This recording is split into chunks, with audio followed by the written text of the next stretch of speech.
Hey friends, and welcome to the Girl Means Business podcast. I'm your host, Kendra Swalls, a photographer and educator on a mission to help you find your passion, power, and purpose through entrepreneurship. So let's jump right into today's episode because this girl means business.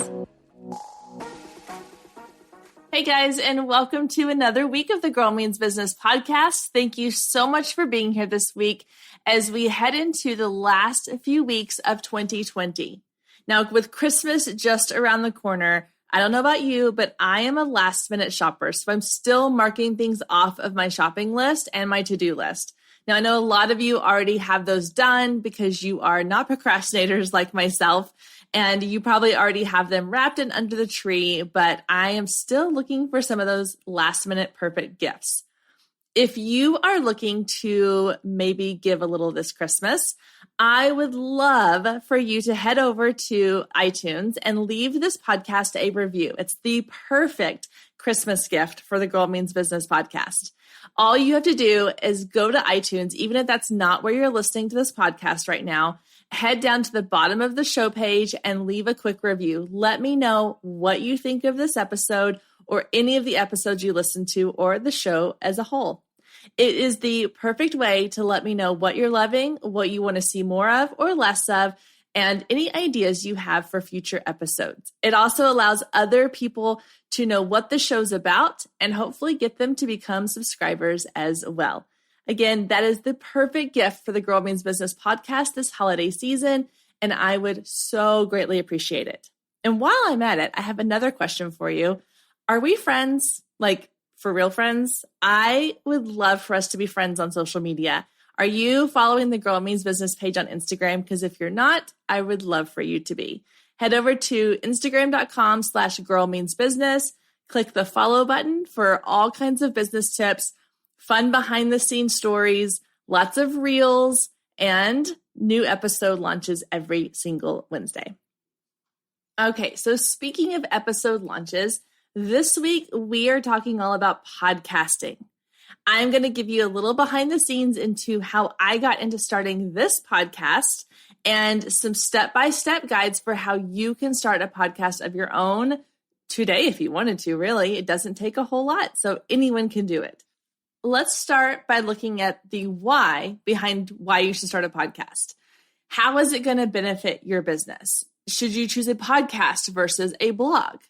Now, for me, it was an easy choice because blogging was not something that came naturally to me. I'm not a natural writer. I don't sit down and have words flowing from me onto a paper. However, I do enjoy talking. I process things by talking them through. So talking is a natural part of how I share information, how I process information, and it's just sort of therapy for me to get things out through conversation. I didn't have that same connection to blogging. Now, I know there are a lot of people who enjoy writing, they enjoy blogging, they enjoy journaling, they enjoy all those things. If that is you, then you might be better suited for a blog. If you are someone like me who prefers to have conversations, or you feel like that maybe blogging just isn't a good fit for you, then a podcast might be a really great option for you to grow your business. As of December 2020, there are currently over 1 million podcasts. Now, that might sound intimidating. It might seem like, oh my gosh, there's 1 million podcasts. Where am I going to find my place? But when you compare that to the fact that there are over 600 million blogs, podcasting doesn't seem so overwhelming and intimidating any longer. Now, I come from the era of blogging being huge. When I first started my photography business, and even before that, blogs were all the craze. Everyone had a blog, and everyone was saying, you have to blog to grow your business. And while I do still believe in the power of blogging and SEO that comes from it, and the power of having all of that content on your website or out on the internet, you can do those same things with a podcast. And we'll get all into that later on in this episode. But if you're asking yourself, should I have a blog? Should I have a YouTube channel? Should I have a podcast? What could be my core content that I put out on a regular basis? I want you to really look at yourself, your brand, and ask yourself, what are you going to feel comfortable committing to on a regular basis? If you feel more comfortable sitting down in front of your laptop and writing out content every week or every month, then blogging is going to be for you. If you absolutely love being on camera or creating fun videos, and you are really into all the video editing and TikTok and YouTube and all those things, then video content might be perfect for you. But if you are someone who loves to have conversations, loves to connect with people on a conversational level, if you love talking to other people and interviewing other people, then podcasting might be a great option for you. And if you're listening to this and you're thinking, I think a podcast might be for me, then you're in the right place, because today I'm going to walk you through the steps behind how I started my podcast, things I would have done differently today, and some tips for you along the way. So if you're ready to dive into podcasting, or maybe you're just kind of playing around with the idea of maybe one day creating a podcast, I encourage you to listen to the rest of this episode, because there's going to be some really helpful information in here. And you can always come back to it and re-listen to it when you are ready to go 100% in. All right, so let's break down the steps of how to get started with podcasting. And step one, we've already kind of covered, which is know your why. Why do you want to start a podcast? If you're just doing it because it's what everybody else is doing, that's not always the best reason, the best purpose behind it. But if you're creating a podcast because you really feel like you have something to say, or you have information to share, or you feel like you bring something new and interesting to the podcasting world, that's a great reason why. If you're doing it because this feels natural to you, it feels comfortable, it sounds exciting and fun, that's a great reason why. But before you jump into starting a podcast, and really this is good advice for starting any new project, is really understand the why behind why you want to do it. You have to make sure that you are going to be excited about this a year or 2 years or 5 years into it, instead of just, oh, this sounds really exciting now, but then 6 weeks in, you're like, this is not really what I want to do. So make sure you have a really good why. And I'm a big believer in putting things down on paper or on your computer. I've got notebooks full of things where I jot down ideas. And so I would say grab a notebook and start putting down like all the reasons why you think starting a podcast would be great for your business. Now, number 2 is to have a plan, create a plan for your podcast. So once you've decided that this is what I want to do and this is why I want to do it, and I think it's a really great fit for my audience, it's going to help me to bring in new people into my tribe. It's going to introduce people to really amazing concepts and ideas and topics and interviews and guests and things like that.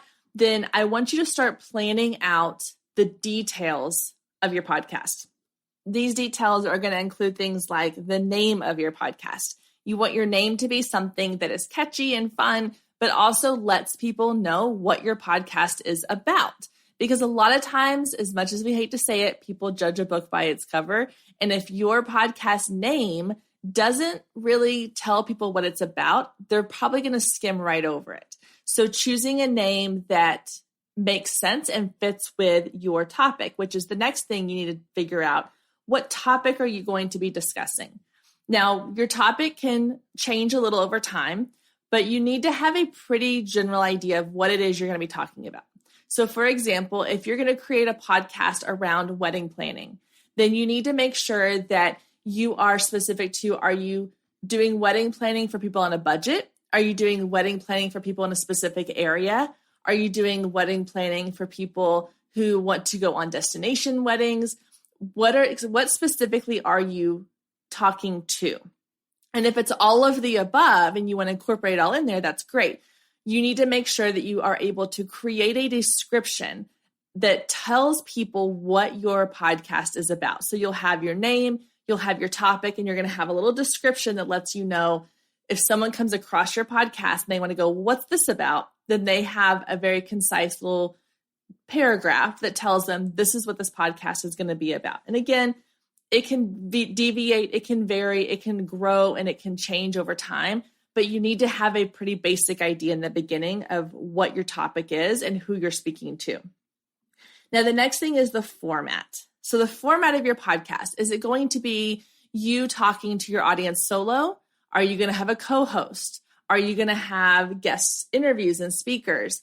Are you going to have certain segments? How do you want your podcast to be laid out? One of the things I did when I was thinking about my podcast is I went and listened to a bunch of other podcasts that were in my same genre, not in my genre at all, just kind of a variety. And I made a list of things that I really liked and things that I didn't like. So a perfect example was I really could not stand these super long intros, like 2-minute long intros. And they were the same in every single episode. So by the third or fourth episode in, I found myself kind of fast forwarding through them. And you don't want people fast forwarding through your episodes. So that was one of the things I made sure that my intro was going to be short and to the point. On the flip side, one of the things that I did find that I liked was the length of time of my podcast. I liked episodes that were somewhere in the 30 to 60 minute range. Anything that was a lot shorter than that, I felt like didn't give me enough value. Too much longer than that, certain episodes I didn't mind being longer. But for the most part, 30 minutes to 60 minutes was kind of that time frame I aimed to keep my episodes in. Now, obviously, I've had some that have gone longer. I've had some that have been shorter, but I knew going into it that my goal was half an hour to an hour long episodes that were full of really useful, beneficial content.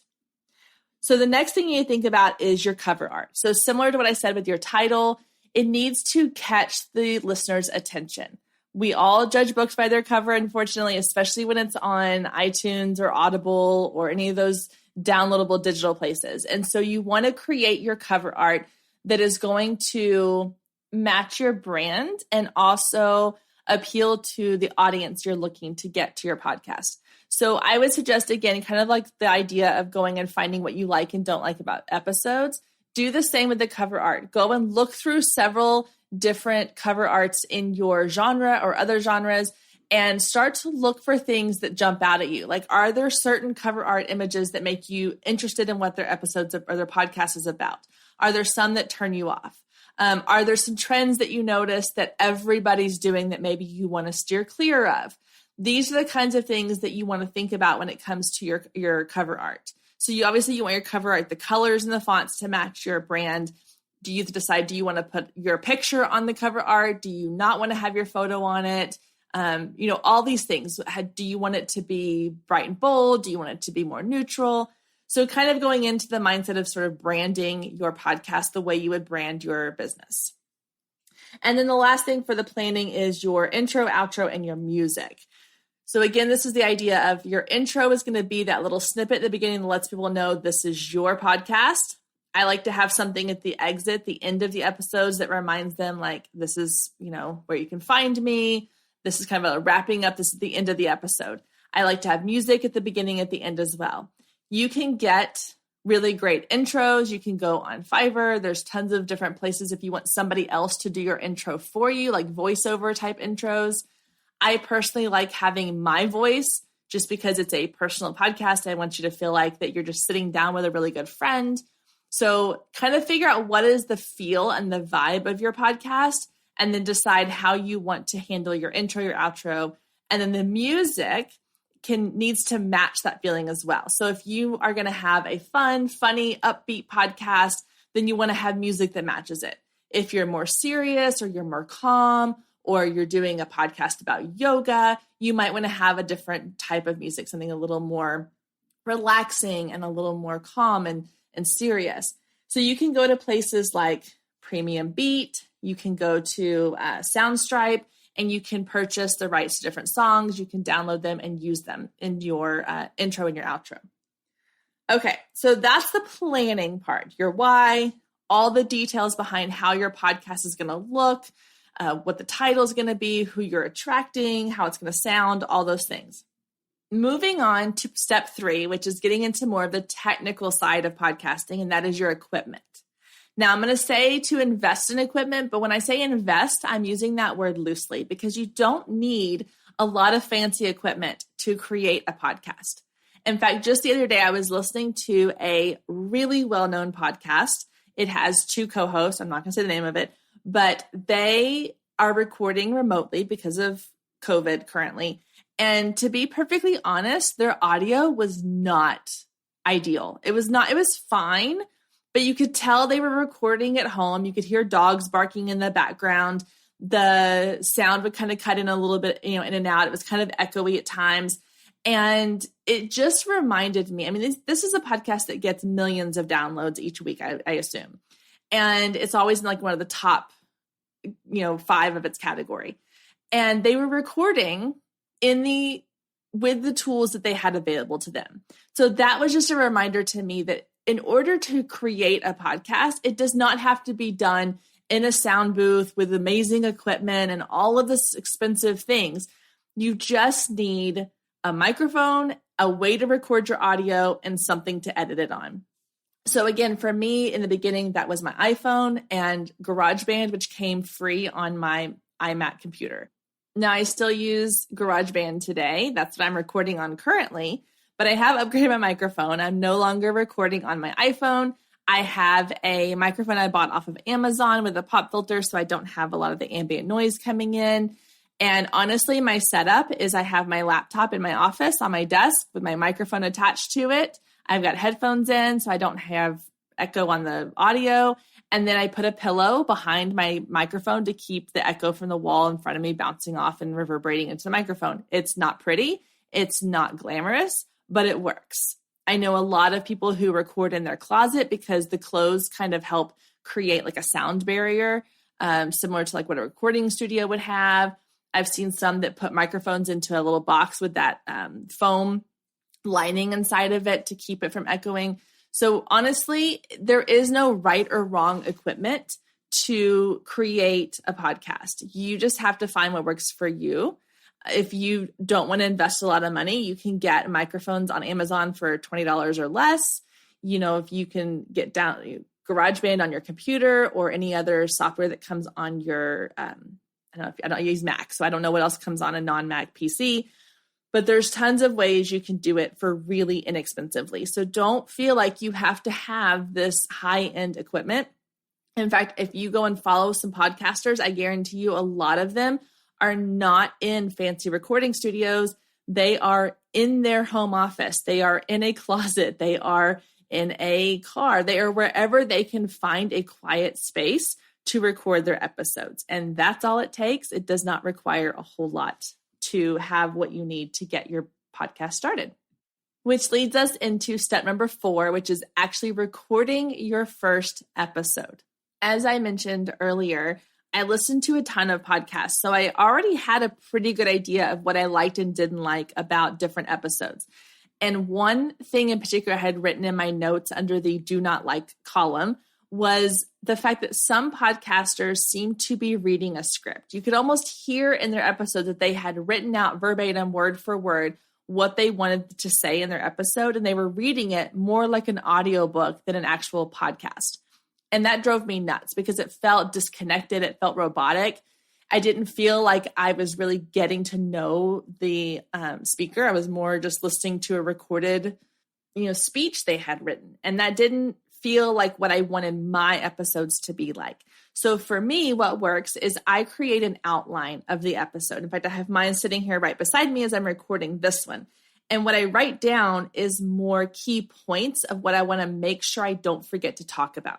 So if I want to make sure that I talk about, where to find music for your intro, then I write that down. But the rest of it is a lot of me filling in the gaps with what I want to say. Now, when it's me recording episodes like this one by myself, I do pause a lot and go back and we'll kind of edit it as I go. If I don't like how something sounded or I stumble over my words, I can hit pause and I can go back and re-record certain parts of it. When I'm doing interviews, that's a little more conversational and I sort of let the nuances and the naturalness stay in. But I wanted this episode, these podcast episodes, to feel like you were sitting down talking to a friend. Now, if your podcast is going to be more technical, then that may not be the best format for your podcast. So that's fine. If you want it to be more formal, if you want it to be more like a lecture, like you would find in a college classroom or in a workshop, then that's your format. So figure out what works for you, but plan ahead however you plan to do that so that when you get ready to sit down and record your episodes, you know exactly what you want to say. You have an idea of what topics you're going to hit or high points you want to make sure you touch on. So having that ready beforehand can be really helpful. The other thing that's always helpful is if you are doing all the editing on your own, let's say you're using GarageBand, because that's what I'm familiar with, create a podcast template. So you can go into GarageBand, you can create different layers where you have your music in one layer, you can have your intro in one layer, you can have your main like body content in another layer, and save that as a template so that each time you go in to record a new episode, you're not having to reconfigure it all. It's all just pull it up and you can add in your weekly episode or your new content for that episode. So creating a template becomes really, really helpful. Again, the first time you record an episode, it might feel like it takes a while because you're not used to it. It's not natural yet. The longer you do it, the faster you get at recording episodes. Now I'm at the point where like I'm recording this one and I've maybe stopped 3 or 4 times because I stumbled over a word or my daughter came in one time, but I can pretty much get through an episode talking to you on my own in the amount of time that you hear it recorded in the episode you're listening to. Interviews will take a little bit longer, obviously, because you have 2 people or more, multiple people having a conversation. But if I were to give you my number one piece of advice for recording podcast episodes, it would be to not overanalyze yourself, because I did this a lot in the beginning. It's one of the things that, and maybe it's inevitable and we all will do it no matter what I tell you to do or not do, but I would listen back to the episode over and over again, and I would nitpick every little thing about my voice, about how I phrased something, about when I stumbled over a word. And the longer I got into podcasting, the more I did it, the more I realized that, no, this is just me. It's who I am. I'm going to say sometimes. I'm going to stumble over words sometimes, but I want it to feel natural. And that's just how my podcast brand is. So no matter what your style is, do not nitpick and overanalyze, because you're going to be tempted to do that when it's your first few episodes because you want them to be perfect. But you have to remind yourself too that your audience is going to listen to your episodes, not because they're perfect, but because of the content within the episode. So don't feel like you have to go back and redo every little piece that is not perfect. Now, if that's something you want to spend the time doing, fine, go do that. But I'm telling you right now that it will drive you crazy if you do that on every single episode. So give yourself some grace and just know that it is going to be fine the way it is, and it will improve over time. So just give yourself some grace. Stay with us. We'll be right back. If you've been listening to the Girl Means Business podcast for any amount of time, then you know my love of email marketing runs deep. Not only is it a great way to generate new leads, but it's one of the most effective methods for nurturing warm leads and turning them into sales. Now, over the years, I've tested several email platforms, and my favorite by far is Flowdesk. Not only do they make email marketing simple and easy, even for the technically challenged, but they have everything you need to create stunning emails, capture leads, make sales, and automate the entire process, giving you time back in your busy day. And the cherry on top is you're only charged one flat fee no matter how many subscribers you have. So while other platforms will increase your price when you go over your pricing tier limit, Flowdesk has no price increases or hidden fees. If you're ready to give Flowdesk a try, click the link below in the show notes to save 50% off your first year. Let Flowdesk help you design emails people will love. Click the link below and check it out. I have a feeling you're going to love it just as much as I do.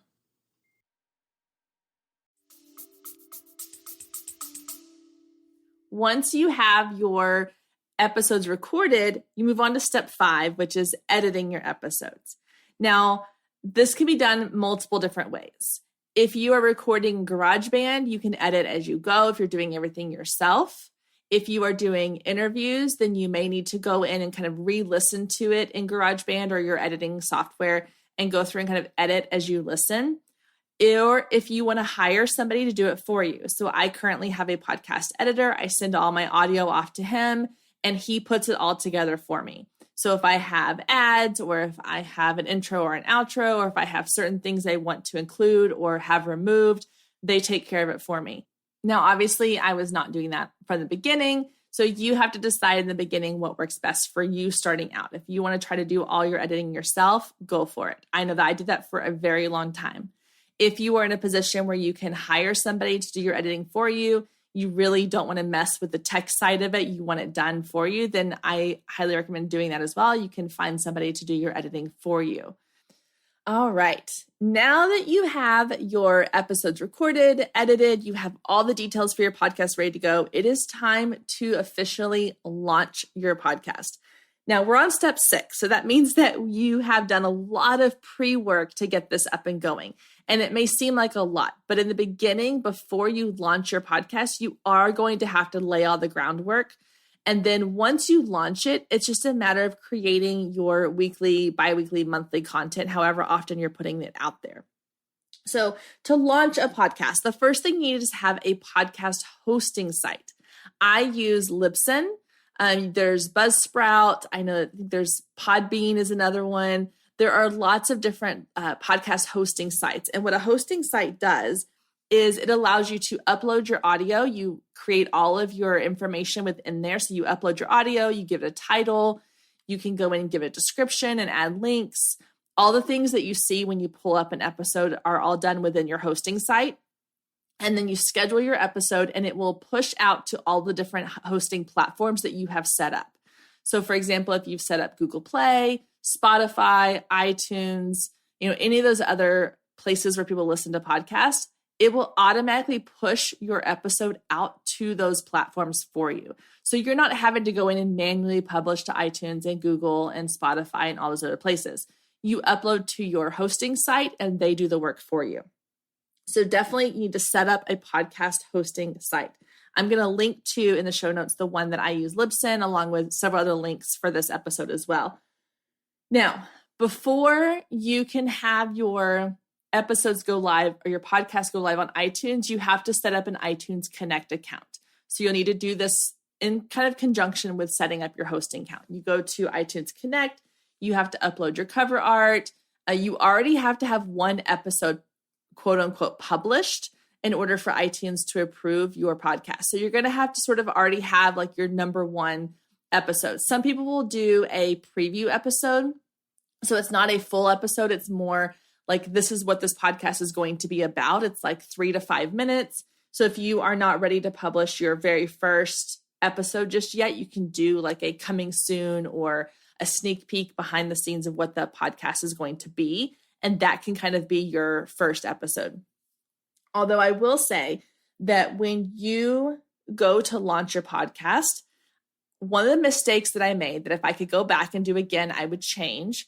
I would have at least 2 to 3 episodes ready to go. And here's the reason why. If you launch your podcast and you have one episode, they're going to listen to your one episode. They're going to get excited about your podcast. And then they have to wait an entire week or longer, however often you're putting them out, to listen to the next one. And people love to binge things. Netflix got us into this. We love to binge shows. We love to binge music. We love to binge podcasts.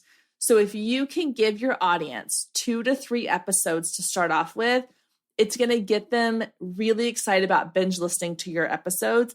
And then it kind of tides them over until the next episode goes live.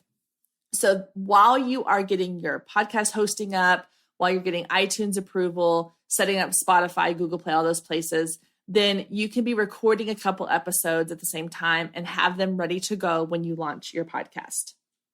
All right, my little bonus side note here is I would absolutely recommend having a website to match with your podcast. And here's why. Your podcast does not live on a web page on its own. It lives within your hosting site. It lives on iTunes or Spotify or Google Play. But if you want to really get people to come to your podcast using SEO and you want people to discover your podcast through Google searches, having a website where you can put out content about your podcast each week is really helpful. It doesn't have to be anything fancy. And if your brand or your business already has a website, you can add just a podcast landing page to that website. Some of the things I recommend having on that podcast website would be links to your episodes, descriptions of your episodes. If you, depending on the hosting site you use, so with Libsyn, I get like a little player that I can embed into my website so that you don't have to go onto iTunes or Spotify to listen. You can just pull up the website and click the little player and it will play through the website. So people can listen to your podcast episodes that way. You can have your show notes on there. You can have all your links. You can have your opt-in. So if you want to advertise, download this resource or sign up for this, you can have that on the website as well. Because when you go back to your why you're starting this podcast, one of those reasons should be to help grow your audience. And for me personally, that means growing my email list. So I'm constantly trying to direct people back to go sign up for this, go download this, go grab this, go, get your free guide. And the reason why is because your podcast is going to be a great platform for new people discovering your brand and your business and what you can offer for them. So make sure if you have a website, you have a place on there where you can convert your visitors into followers, whether that is go follow me on social media, sign up for my email list, whatever it is, whatever the case may be, you want to make sure you're giving them kind of a home base to go back to. And a website is a great place for that. All right. So to recap the steps you need to start a podcast, start with your why. Why do you want to start a podcast in the first place? And how will it benefit your business? Number 2 is have a plan. Come up with a plan for your name, your topic, the format you want to go with, or what's your cover art going to look like, what's your music going to sound like. Number 3 is get all your equipment together. So like I said, you don't need a whole lot. You just need a microphone and some editing software. Number 4 is to record your first episode or your first couple of episodes. Number 5 is to edit those episodes. Again, you choose the editing style that's best for your business and your brand. And then number 6 is launch your podcast to the world and get excited and watch the downloads come rolling in. Now, another little bonus point here is when you launch your podcast, make sure you are shouting it from the rooftops, because people are not going to know to go listen to your podcast unless you tell them to. So send it out in your email blast each week. Put it on your social media accounts. Tell your family and friends. Post about it in different Facebook groups. However you want to get the word out, make sure you are putting it out there and doing so on a regular basis. You want people to know and remember, hey, there's a new episode coming live today. Make sure you go listen. So putting in your Instagram stories, put it on your Instagram feed, put it in your Facebook groups, email list, all the places. Don't be afraid to share it, because you are offering people something of value through your podcast. You're giving them something of value. So don't be afraid to share that. All right, guys. So that pretty much wraps up our steps for creating a podcast. I have to say, it is one of the greatest decisions I've made in my business. This podcast has been such a huge blessing. I was nervous at first because the idea of creating weekly episodes just seemed a little daunting, a little overwhelming, but it no longer feels that way. It's something that I look forward to every week, getting to either talk to another expert, do interviews, or come up with topics and information that I know y'all are going to be interested in and love. And it has allowed me to connect with people I wouldn't normally connect with. Not just the guests that I have on the show, but you as listeners. I love that you feel like you can reach out to me. I've gotten emails and DMs from listeners that have said, this episode was amazing, I really loved it, or asking me questions to elaborate on something we talked about in an episode, or giving me ideas for new episode topics. And those are connections and conversations I'm having with y'all that I normally probably would not have just posting on social media or putting a blog out there. So this has been a huge blessing. Not only has it helped me connect with y'all, but it's also helped to grow my audience, to grow my email list. There's so many benefits to having a podcast. So if you're on the fence, you're not sure, give it a try. Just start putting some episodes out there. Go launch it. Like I said, it does not require a large investment. And if you feel like it's not a right fit for you, that's fine. You can always pivot and do something different. But you might find that it is the best decision you've made in your business, a lot like I have. And last but not least, if you have questions, if you are thinking about starting a podcast and you need a little extra push, or maybe you're ready to start one and you just have a few extra questions, please do not hesitate to reach out to me. You can send me a DM. You can email me at girlmeansbusinesspod@gmail.com, or you can head over to the Girl Means Business Facebook group and tag me in a post. I'm more than happy to help you and answer any questions that you might have. All right, guys, good luck. Happy podcasting. I hope you have a wonderful week. I will see you back here next week, same time, same place.